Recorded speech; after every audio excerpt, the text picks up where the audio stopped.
നമസ്കാരം. ഇന്ദ്രപ്രസ്ഥത്തിലേക്ക് സ്വാഗതം. പോയ വാരത്തിലെ ദേശീയ രാഷ്ട്രീയത്തെയും വാർത്തയ്ക്ക് പിന്നിലെ വ്യക്തികളെയും ഇന്ത്യൻ തലസ്ഥാനത്ത് നിന്ന് നിങ്ങൾക്കായി ഇന്ദ്രപ്രസ്ഥം കാഴ്ചവെക്കുന്നു.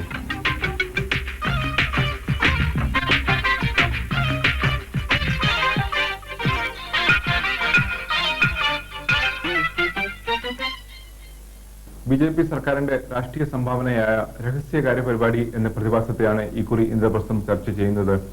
തലസ്ഥാന നഗരിയിലെ ചുരുങ്ങി വരുന്ന സന്നദ്ധ സേവകരിൽ പ്രമുഖയായ റീത പണിക്കരെ മറുനാട്ടു വാർത്തയിൽ പരിചയപ്പെടുത്തുന്നു.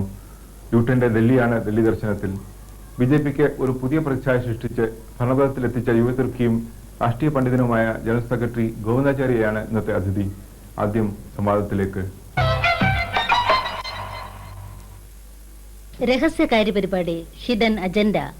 ഡൽഹിയിലെ രാഷ്ട്രീയ വൃത്തങ്ങളിൽ അലയടിക്കുന്ന വാക്കുകളാണിവ. ബി.ജെ.പി. സർക്കാരിന്റെ ഒത്താശയോടെ വിശ്വ ഹിന്ദു പരിഷത്ത് അയോധ്യയിൽ രാമക്ഷേത്രം നിർമ്മിക്കാൻ തയ്യാറെടുക്കുന്നുവെന്നാരോപിച്ച് പ്രതിപക്ഷം ഒന്നടങ്കം പാർലമെന്റിൽ സർക്കാരിനെതിരെ ആഞ്ഞടിക്കുകയുണ്ടായി. എന്താണ് ബി.ജെ.പിയുടെ രഹസ്യ അജണ്ട? എന്തുകൊണ്ട് ഈ ആരോപണങ്ങൾ? നാഷണൽ അജണ്ട ഫോർ ഗവർണൻസിനകത്ത് രാമക്ഷേത്രം പണിയുമെന്ന് പറഞ്ഞിട്ടില്ല. ബി.ജെ.പിയുടെ അജണ്ടയിൽ പറഞ്ഞിട്ടുണ്ട്. So it is A hidden agenda. As long as BJP is not prepared to give up this slogan. Then number 2 is Article 370, കാശ്മീരിനെ സംബന്ധിച്ച്. അത് ബി.ജെ.പിയുടെ കോൺസ്റ്റിറ്റ്യൂഷനകത്ത് അജണ്ടയ്ക്കകത്തുണ്ട്, പക്ഷേ ഈ NAG-ക്കകത്തില്ല, നാഷണൽ അജണ്ട ഓഫ് ഗവർണൻസിനകത്തില്ല. അതുപോലെ ബി.ജെ.പിയുടെ വളരെ പരമപ്രധാനമായത് എന്ന് അവർ ഇത്രയും കാലം വിശ്വസിക്കുകയും പ്രചരിപ്പിക്കുകയും ചെയ്തിരുന്ന പ്രധാനമായ പല കാര്യങ്ങളും അവരെ ഈ നാഷണൽ അജണ്ട ഫോർ ഗവർണൻസിനകത്ത് ഉൾപ്പെടുത്തിയിട്ടില്ല. ഈ ഗവൺമെന്റ് പരസ്യപ്പെടുത്തിയിരിക്കുന്നതും പരസ്യമായി പറഞ്ഞിരിക്കുന്നതും പാർലമെന്റിനോട് പറഞ്ഞിരിക്കുന്നതും എല്ലാം നാഷണൽ അജണ്ട ഓഫ് ഗവർണൻസ് ആണ്. അതിൽ പെടാത്ത കാര്യങ്ങളാണ് രാമക്ഷേത്രവും ആർട്ടിക്കിൾ 370യും ഒക്കെ. അതുകൊണ്ട് ആ രാമക്ഷേത്ര നിർമ്മാണവും ആർട്ടിക്കിൾ 370യും എല്ലാം ബി.ജെ.പിയുടെ ഹിഡൻ അജണ്ട എന്ന് പറയുന്നത് ശരിയാണല്ലോ. The RSS and the BJP always had a hidden agenda. രഹസ്യ അജണ്ട പുതിയ കാര്യമല്ല. ആർഎസ്എസിന്റെ രൂപീകരണം മുതൽ ഇത് നിലവിലുണ്ട്. ആർഎസ്എസിന്റെ രാഷ്ട്രീയ മുഖമായ ബി.ജെ.പി. അധികാരത്തിൽ വന്നപ്പോൾ അത് ശക്തമായി all through the freedom struggle, all through their existence, and it is that hidden agenda which is now coming to the fore, because you have the RSS political outfit, which is the BJP in power today. BJP is not an independent organization. BJP. ഒരു സ്വതന്ത്ര സംഘടനയല്ല. അത് ആർഎസ്എസിന്റെ ഭാഗമാണ്. RSS മേധാവി രാജേന്ദ്ര സിംഗ് രാമക്ഷേത്രം നിർമ്മിക്കുമെന്ന് ഇന്നലെ വരെയും പറഞ്ഞിരുന്നു. RSS is not a branch of BJP. The RSS keeps harping on everything. Even as late as yesterday, the RSS chief, Mr. Rajendra Singh, said the temple would be built at the disputed site regardless of court judgment. Now suppose today the verdict comes. ക്ഷേത്രത്തെ സംബന്ധിച്ച പ്രശ്നങ്ങൾ ഇന്ന് അവസാനിച്ചുവെന്ന് കരുതുക. ക്ഷേത്രം നിർമ്മിക്കാൻ 7-8 വർഷങ്ങൾ വേണ്ടിവരും. ഈ ഒരു കാലതാമസം ഒഴിവാക്കാൻ വേണ്ടിയാണ് ദൂരെ രാജസ്ഥാനിൽ തികച്ചും നിയമവിധേയമായ നിർമ്മാണം നടക്കുന്നത്. ഇതിനെ രഹസ്യ അജണ്ടയായി ചിത്രീകരിക്കുന്നത് അസംബന്ധമാണ്. Preparations are going on there for the day when the verdict will be in favor, or legislation will be there, or solution will be there through dialogue. On that day, if those who intend temple construction, they are in a better position preparation wise, what is wrong in it? They are not flouting any law, they are not creating any law and order problem, they are not situated even in Ayodhya. So what activities were going on in far off Rajasthan? How does that matter is relevant today? Since this is going on since 7-8 years, nobody protested. If today this protest comes and thereby building up the issue as if there is any hidden agenda, I think it is atrocious and absurd. രഹസ്യ agenda എന്നൊന്നില്ല എന്ന് മാത്രമല്ല, ദേശീയ agenda മാത്രമേ BJP. സർക്കാരിനുള്ളൂ എന്ന പ്രധാനമന്ത്രി അടൽ ബിഹാരി വാജ്പേയിയുടെ പ്രസ്താവന എന്തുകൊണ്ട് പ്രതിപക്ഷം മുഖവിലേക്ക് എടുക്കുന്നില്ല? Mr. Advani and Mr. Vajpayee were challenged by me amongst others. ബി.ജെ.പിയുടെ കാര്യപരിപാടി ഉപേക്ഷിച്ചുവെന്ന പ്രധാനമന്ത്രിയോ എ.കെ. അദ്വാനിയോ ഇതുവരെയും പ്രസ്താവിച്ചിട്ടില്ല. അതുകൊണ്ട് തന്നെ അതൊരു പരസ്യ അജണ്ടയാണ്. Care or dare to say that the BJP agenda had been abandoned once and for all. Therefore, that agenda is not even hidden. It's an open agenda. We have always maintained that they are only misleading the allies and the country. അധികാരം And through നിലനിർത്താൻ വേണ്ടി subterfuge, they want to തൽക്കാലം keep നിർത്തിവച്ചിരിക്കുന്ന this പദ്ധതിയാണ് issue രാമക്ഷേത്ര നിർമ്മാണം. so-called on the back burner. ഈ ഒരു സാഹചര്യത്തിന് But the point is to bring it to അവരത് the fore പ്രാവർത്തികമാക്കും. as and when they think the circumstances arise. So it's not as though they have given up this demand, but because of the compulsions of the support that they needed, they have put it behind for a little while. But it is surfacing. When it is surfacing, it's there for all to see. And BJP leaders make no bones about the fact, saying that it's part of their election manifesto. BJP പറയുന്ന കാര്യങ്ങൾ മുഖവിലക്കെടുക്കാൻ കഴിയില്ലെന്ന് കഴിഞ്ഞ കാലങ്ങളിൽ തെളിയിച്ചിട്ടുണ്ട്. December 6-ാം തീയതിക്ക് മുൻപ് കല്യാൺ സിംഗും അതുപോലെ തന്നെ കേന്ദ്ര ഗവൺമെന്റിന്റെ ഭാഗത്തു നിന്നുമൊക്കെ പാർലമെന്റിന്റെ മുൻപിലും അതുപോലെ തന്നെ കോടതിയുടെ മുൻപിലും പിന്നെ ഒരു ഉറപ്പ് കൊടുത്തിരുന്നു. പക്ഷെ ആ ഉറപ്പുകൾ അവർ പാലിച്ചിട്ടില്ല. അപ്പോൾ കോടതിയിൽ കൊടുത്ത ഒരു അഫിഡവിറ്റിനെതിരായിട്ടാണ് കല്യാൺ സിംഗ് എന്ന് പറയുന്ന മുഖ്യമന്ത്രി അന്ന് പെരുമാറിയത്.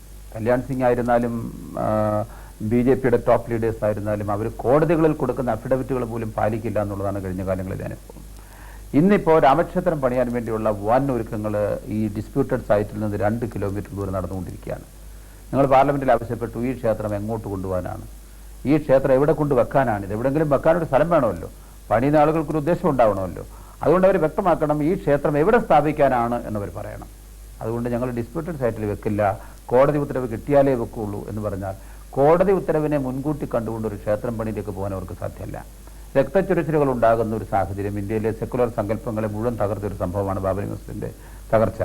അതുകൊണ്ട് അവിടെ ഒരു ക്ഷേത്രം പണിയാൻ കോടതി ഏതെങ്കിലും ഒരു കോടതി ഇന്ത്യയിൽ അനുവാദം കൊടുക്കും എന്ന് വിശ്വസിക്കുന്നത് തന്നെ യാതൊരു ന്യായീകരണവുമില്ല. അപ്പോൾ ഒരു ക്ഷേത്രം പണി തകൃതിയായി നടന്നുകൊണ്ടിരിക്കുന്നു എന്നുള്ളത് BJPയുടെ ഹിഡൻ അജണ്ട നടപ്പാക്കിക്കൊണ്ടിരിക്കുന്നതിന്റെ ഒരു തെളിവ് തന്നെയാണ്. രാമക്ഷേത്രം നിർമ്മിക്കുക എന്നത് രഹസ്യ അജണ്ടയിൽ ഒരിനമാണെങ്കിൽ ഉത്തർപ്രദേശും കേന്ദ്രവും ഭരിക്കുന്ന BJPയെ ഇതിൽ നിന്ന് തടയുവാൻ പ്രതിപക്ഷ പാർട്ടികൾക്ക് കഴിയുമോ? BJP today has the support of only 25% of the people. 25% ജനങ്ങളുടെ പിന്തുണ മാത്രമാണ് BJPക്ക്. Then the onus of responsibility falls on these allies who claim to be great secular parties. But our question to them is that how are they allowing these sort of developments to go on without any question?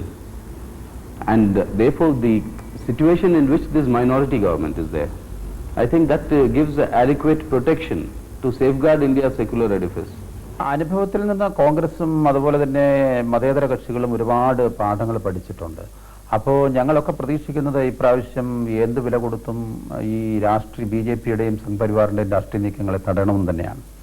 ഇത് ഒരു ക്ഷേത്രമല്ല, ക്ഷേത്ര നിർമ്മാണവുമല്ല, ഇത് വെറും ഒരു രാഷ്ട്രീയമായി ഉള്ള ഒരു ബോംബാണ്. അതുകൊണ്ട് ഇത് അനുവദിക്കാൻ പാടില്ല.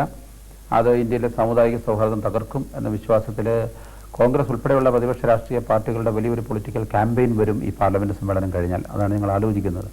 ആ ക്യാമ്പയിൻ മാത്രമല്ല, ഒരു ഡയറക്റ്റ് ആക്ഷൻ വേണ്ടി വന്നു കഴിഞ്ഞാൽ അതിനും തയ്യാറാണ്. അപ്പോൾ അതൊരു ഗവൺമെന്റ് മാത്രം വിചാരിച്ചാലൊന്നും പിന്നെ നടക്കുന്ന കാര്യമൊന്നുമല്ല. Why should we need a hidden agenda? ഒരു രഹസ്യ അജണ്ടയുടെ ആവശ്യം ഞങ്ങൾക്കില്ല. രാമക്ഷേത്രം നിർമ്മിക്കുമെന്ന് ഞങ്ങളുടെ തിരഞ്ഞെടുപ്പ് വാഗ്ദാനങ്ങളിൽ ഒന്നായിരുന്നു. അത് ഞങ്ങൾ സൗകര്യപ്പെടുത്തും. പക്ഷേ കൂട്ടുകക്ഷി സർക്കാരിന്റെ നേതൃത്വം വഹിക്കുന്നത് കൊണ്ട് ദേശീയ അജണ്ടയ്ക്കാണ് ഇപ്പോൾ പ്രാമുഖ്യം നൽകുന്നത്. When the demands of coalition politics warrant, then we have left that issue aside. We are functioning as the leaders of the coalition government with national agenda in our mind. BJP നേതാക്കൾ എന്തൊക്കെ നിഷേധിച്ചാലും ഉണങ്ങാത്ത ഒരു മുറിവുണ്ട് Indian രാഷ്ട്രീയ മനസാക്ഷിയിൽ. 1992 ഡിസംബറിലെ ഒരു ഇരുണ്ട ഞായറാഴ്ചയിൽ അവർ തന്നെ സൃഷ്ടിച്ചതാണ് ഈ മുറിവ്. ഉണങ്ങാത്ത ഈ മുറിവിന്റെ വേദന ഇന്ത്യൻ ഹൃദയങ്ങളിൽ ഉള്ളിടത്തോളം സംഘപരിവാറിന്റെ എല്ലാ നീക്കങ്ങളും സംശയദൃഷ്ടിയോടാകും വീക്ഷിക്കപ്പെടുക. രാഷ്ട്രീയത്തിന്റെ സങ്കീർണ പ്രതിഭാസങ്ങളിൽ നിന്ന് ഇനി ആക്ടിവിസത്തിന്റെ മേഖലയിലേക്ക്. ടാറ്റ സോഷ്യൽ സയൻസ് ഇൻസ്റ്റിറ്റ്യൂട്ടിൽ നിന്നും ബിരുദം നേടിയ റീത പണിക്കർ അക്കാദമിക് രംഗം നൽകുന്ന സുഖകരമായ ലോകത്തിൽ ഒതുങ്ങുകയായിരുന്നില്ല. മറിച്ച് സാമൂഹ്യ പ്രവർത്തനത്തിന്റെ ചൂടും പൊടിയും നിറഞ്ഞ ലോകം സ്വീകരിക്കുകയാണ് ചെയ്തത്. തിരുവിന്റെ മക്കൾക്കായി ഡൽഹിയിൽ അവർ സ്ഥാപിച്ച ബട്ടർഫ്ലൈസ് എന്ന സ്ഥാപനം പൊഖ്രാനിന്റെ ആഹ്ലാദ തിമിർപ്പിൽ കഴിയുന്ന രാഷ്ട്രീയക്കാർക്ക് ഒരുപക്ഷെ മനസ്സിലായി എന്ന് വരില്ല. ബട്ടർഫ്ലൈസിനെ കുറിച്ച് റീത പണിക്കർ. मैं पहले बिहार में रहता था, मैं ट्रेन में झाड़ू लगाया करता था, फिर मेरे यहाँ पर कोई निकल गया, फिर मैं रो रहा था, फिर मैं हॉस्पिटल में आया तो फिर भैया जी हॉस्पिटल में मिले, फिर हॉस्पिटल में मुझे एडमिट किया, फिर हॉस्पिटल में अच्छा हो गया, फिर बटरफ्लाइज में आया, फिर बटरफ्लाइज में मैं पढ़ने लगा. मैं भी बटरफ्लाइज में अच्छी तरह रहता हूँ. ഇവർ തെരുവിന്റെ സന്തതികൾ, മഹാനഗരത്തിന്റെ തെരുവീഥികളിൽ വളർന്ന് അവിടെ തന്നെ ഒടുങ്ങാൻ വിധിക്കപ്പെട്ടവർ. ഭരണഘടന അനുശാസിക്കുന്ന അവകാശങ്ങൾ പലതും ഇവർ കന്യമാണ്. നമ്മളിൽ പലർക്കും ഉള്ളിന്റെ ഉള്ളിൽ ഇവരോട് വെറുപ്പെങ്കിലും സുഹൃത്ത് വലയങ്ങളിൽ ഇവർക്ക് വേണ്ടി ശക്തിയുക്തം വാദിക്കാറുണ്ട്. വാക്കുകളെ പ്രവൃത്തിയായി തർജ്ജമ ചെയ്യാൻ മിനക്കെടുന്നവർ വളരെ ചുരുക്കം മാത്രം. എന്നാൽ ഇവരുടെ പുഞ്ചിരിയിലും റോസാപുഷ്പത്തിന്റെ മനോഹാരിതയും മഞ്ഞുതുള്ളിയുടെ വിശുദ്ധിയും തിരിച്ചറിയുന്ന ഒരു സർക്കാരിതര സംഘടന ന്യൂഡൽഹിയിലുണ്ട്. നാളെക്കുറിച്ച് വർണ്ണ സ്വപ്നങ്ങൾ നെയ്യാൻ ഇവരെ പ്രേരിപ്പിക്കുന്ന ബട്ടർഫ്ലൈസ്. കുട്ടികൾക്ക് വേണ്ടി ഒരു ഓർഫനേജോ റെസിഡൻഷ്യൽ ഇൻസ്റ്റിറ്റ്യൂഷൻ അതല്ല നമുക്കുള്ളത്. ഞങ്ങൾ ചെയ്യണമെന്ന് വെച്ചാൽ കുട്ടികൾ വീട്ടിൽ നിന്ന് ഓടിപ്പോയിട്ട് തിരിച്ച് ഇങ്ങനത്തെ സിറ്റീസിലാണ് വരുന്നത്. Then why do they run away? That is what we try to find out. Majority of the cases is because of child abuse, child neglect and poverty. ചിലപ്പം റീസൺസ് അത്ര മേജർ അല്ലായിരിക്കും, അത്ര സീരിയസ് ഇഷ്യൂസ് അല്ലെങ്കിൽ we counsel the child and we say that it's much better to go back home. കുട്ടിക്ക് പിന്നെ അങ്ങനെ തോന്നിയാൽ വീട്ടിൽ തിരിച്ചു പോകണമെന്ന്, then we personally take the child back. മറ്റു ഫാമിലീസിൽ അവരെ പേരൻസിനോട് ഇരുന്ന് അവരുടെ അടുത്തും സംസാരിച്ച് അവരെയും ഒന്ന് we try to make them understand the compulsions what led this child to run away from home, and they don't want to lose their child, then perhaps they'll have to be far more sensitive to him or her. തെരുവ് കുട്ടികൾക്ക് ആവശ്യമായ വിദ്യാഭ്യാസവും ചികിത്സയും നൽകുന്ന butterflies അവരുടെ പങ്കാളിത്തത്തോടെ ഒരു ഭക്ഷണശാലയും old ഡൽഹിയിൽ നടത്തുന്നുണ്ട്. मैं कश्मीरी गेट में काम करता था, पहले घर से बच्चा था, छोटा था, 2 भाई थे हम. ബട്ടർഫ്ലൈസിന്റെ സഞ്ചരിക്കുന്ന പഠന കേന്ദ്രം വഴിയാണ് ഈ സംഘടനയെക്കുറിച്ച് ഞാൻ അറിഞ്ഞത്. ആദ്യം എനിക്ക് വിശ്വാസം വന്നിരുന്നു. 6 മാസം പഠിച്ചതിന് ശേഷമാണ് ഞാൻ ഇവിടെ എത്തിച്ചേർന്നത്. ഇന്ന് എനിക്ക് 600 രൂപ ശമ്പളമുണ്ട്. उन्होंने कहा बेटा तुम काम करोगे? मैंने कहा कहाँ पर? तो उन्होंने पहले पूछा कि यहाँ पर दूध दही वगैरह वगैरह खाने को मिलता है. मैंने कहा मालिक को खुद नहीं खाने को मिलता, हमें क्या मिलेगा. उसके बाद उन्होंने कहा कि तुम मेरे साथ चलो, 600 रुपये महीना मिलेगा और सब चीज़ खाना पीना मिलेगा, उधर कपड़ा साबुन सब मिलेगा. तब उन्होंने मुझे यहाँ लाया. पहले 6 महीना पढ़ाया मुझे, उसके बाद यहाँ लाए. ബട്ടർഫ്ലൈസിന് ചുക്കാൻ വഹിക്കുന്നത് കൊല്ലം പാരിപ്പള്ളി സ്വദേശിനിയായ റീത്ത പണിക്കരാണ്. ഏതോ ഒരു നിയോഗം പോലെ സ്വസ്ഥമായൊരു ഉദ്യോഗം വലിച്ചെറിഞ്ഞ് തെരുവിന്റെ മക്കൾക്ക് തണലേകാനെത്തിയ ഇവരെ ഞങ്ങൾ പരിചയപ്പെടുത്തുന്നു. ഞാൻ 84 to 87 ബോംബെയിലായിരുന്നു. ഞാൻ അവിടെ ടാറ്റ ഇൻസ്റ്റിറ്റ്യൂട്ടിൽ പഠിപ്പിക്കുകയായിരുന്നു. എന്നിട്ട് എന്നും to go to the institute I have to take the ട്രെയിനിൽ സ്ട്രീറ്റ് ചിൽഡ്രനെ കാണുമായിരുന്നു. അങ്ങനെയാണ് എൻ്റെ ഇൻട്രസ്റ്റ് തുടങ്ങിയത്. പിന്നെ ഹസ്ബൻഡ് ട്രാൻസ്ഫർ ചെയ്തപ്പോൾ ഡൽഹി, then I decided कि ഞാൻ ടീച്ചിങ് പ്രൊഫഷണൽ അല്ല, I won't be working, that won't be my profession, but I prefer to work with children. അർപ്പണ മനോഭാവത്തോടെ ഏകമനസ്സോടെ പ്രവർത്തിക്കുന്ന 22 അംഗ സേനയാണ് ബട്ടർഫ്ലൈസിന്റെ കരുത്ത്. കോടികൾ തുലച്ച അണുബോംബുകളുടെ പിൻബലത്തിൽ ഊറ്റം കൊള്ളുന്ന സർക്കാരിൽ നിന്നും തെരുവ് കുട്ടികൾക്ക് സഹായമെത്തുമെന്ന് ഇവർ കരുതുന്നില്ല. Children per se, I think it has a very low priority in our government list of priorities. It has very low priority. You won't find that, for example, the very question of children's education. 2 months ago our Prime Minister said that you do not have the money, the government does not have the money to have universalization of primary education. We didn't have that money. But later we had money to test all 5 nuclear bombs. Okay. Then now when the budget was passed, he says yes, we will try and see that 6% of the GNP will be allocated for universalization of primary education. We'll try.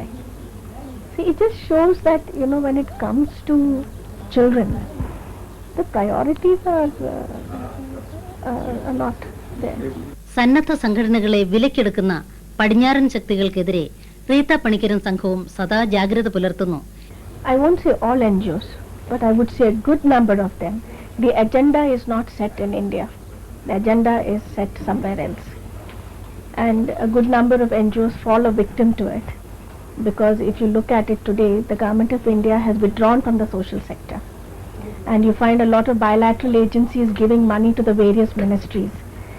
And with a clear indication that those monies should be given to NGOs for implementation of the programs in the social sector. So what do the NGOs do? they will naturally apply for the same bilateral aid which comes through the government, and you become in effect kind of contract laborers. I mean, you fall a victim to it. ഏറ്റവും കൂടുതൽ ആത്മഹത്യകൾ നടക്കുന്ന സംസ്ഥാനമെന്ന അപഖ്യാതിയിൽ നിന്നും കേരള